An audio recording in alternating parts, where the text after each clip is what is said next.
말사기행을 마치고 삼보사찰 기행과 함께 본사 사찰 기행을 시작했다. 우선 가장 큰 삼보사찰부터 취재를 시작하기로 하고 제일 먼저 불보사찰인 통도사를 목적지로 정했다. 친구 부부와 부산 여행을 계획하고 통도사를 같이 취재하기로 하였는데 여의치 않아 우리 부부만 통도사 취재길에 나섰다.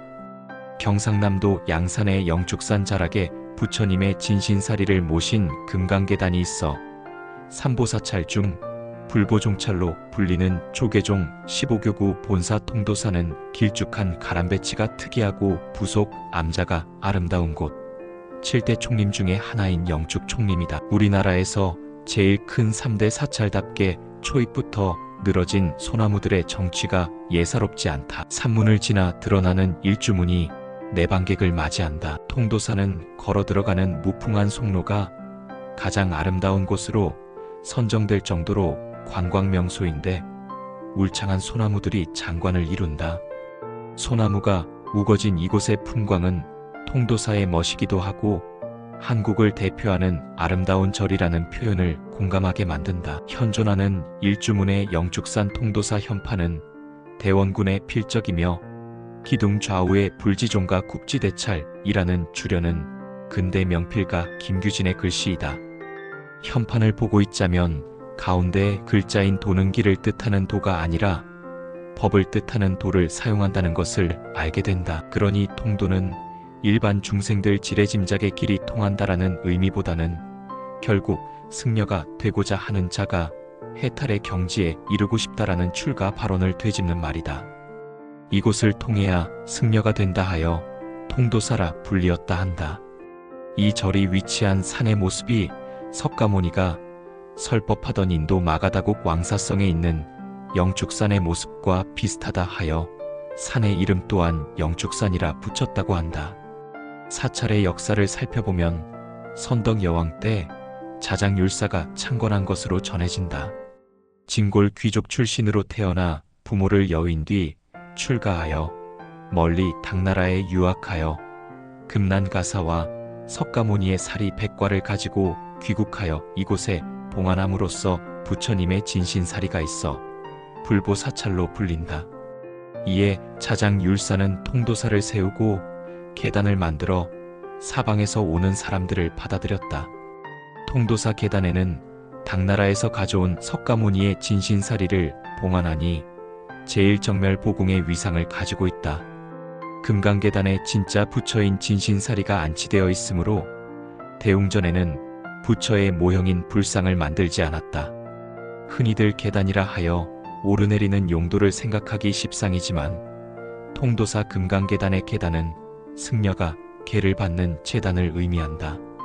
즉 부처님 진신사리가 봉안된 장소에서 금처럼 굳센 계율을 새로이 승려가 되는 사람이 수계를 받는 제단이라는 뜻으로 대웅전의 또 다른 이름이기도 하다. 불가에서 금강계단은 승려가 되는 과정 중 가장 중요한 수계의식이 이루어지는 곳이다.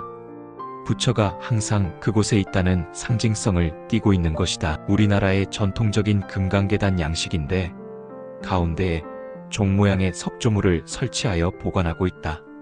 1층 기단 안쪽 면에는 천인상을 사리를 조각하고 바깥쪽 면은 불법을 지키는 수호신인 재석의 모습을 조각하였다. 조선 중기의 대표적 건축인 대웅전과 진신사리를 담고 있는 금강계단은 각각 건축 구조와 건축사 연구, 계단이 그 의미에서 국보로 지정되었다.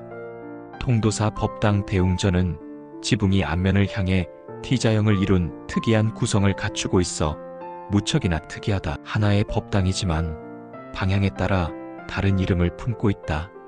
동쪽 방향으로 법당에 들어가면 대웅전이 되고 남쪽으로 올라서면 금강계단이라 부르며 서쪽으로는 대방광전의 이름으로 북쪽은 정멸보궁의 현판을 걸고 있다.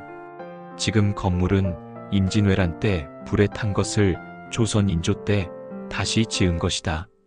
참배객은 금강계단 입구에서 출입이 안 된다. 멀리서 바라보며 기도드리는 불자들의 모습이 보인다. 대웅전 내부에는 불상 대신 거대하고 화려한 불단이 조각되어 있을 뿐이다. 이와 같은 근본적 의미는 계단에 부처의 사리를 봉안하고 있다는 신앙 때문이다. 그리고 목조 건물의 천장에 새겨진 국화와 모란꽃의 문양과 불단에 새겨진 조각은 놀라움을 금치 못하게 한다. 대웅전의 금강계단 현판이 보이는 위치에서 대표적인 건축물을 펜화로 담아보았다. 대웅전 옆의 연못은 구룡신지로 불리는데 통도사 창건에 얽힌 이야기가 남아있다. 차장이 당나라에서 수행할 때 문수보살이 진신사리와 가사를 주면서 신라 영축산의 동룡 9마리가 살고 있는 연못을 메워 금강계단을 세우고 봉안하라고 알려주었다 한다. 차장이 8마리의 용은 쫓아보냈으나 마지막 남은 용이 연못에 남아 터를 지키고 싶어하여 연못 일부를 메우지 않고 남겨둔 것이 지금의 구룡지라는 전설이다.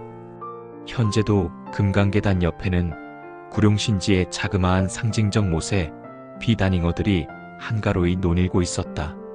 그림 속에서 대웅전의 저편에 봉발탑이 보이는데 고려시대의 것으로 받침 부분에 바리대를 얹은 독특한 형태로 부처의 의발이 미륵보살에게 이어질 것이라는 상징하는 조형물이라 한다. 통도사는 오른쪽에는 영축산이 위치하고 왼쪽에는 계곡이 위치하다 보니 사찰부지의 폭이 좁아 자연스런 배치가 된 듯하다. 전통적 가람배치는 남북으로 일직선상에 금당과 탑이 놓이는 게 정석이지만 통도사는 산과 계곡 사이에 이런 좁고 긴 부지 때문에 그대로 적용할 수 없었다고 한다. 그래서 남북의 축을 유지하면서 동서로 길게 확장된 특이한 가람배치를 하고 있다.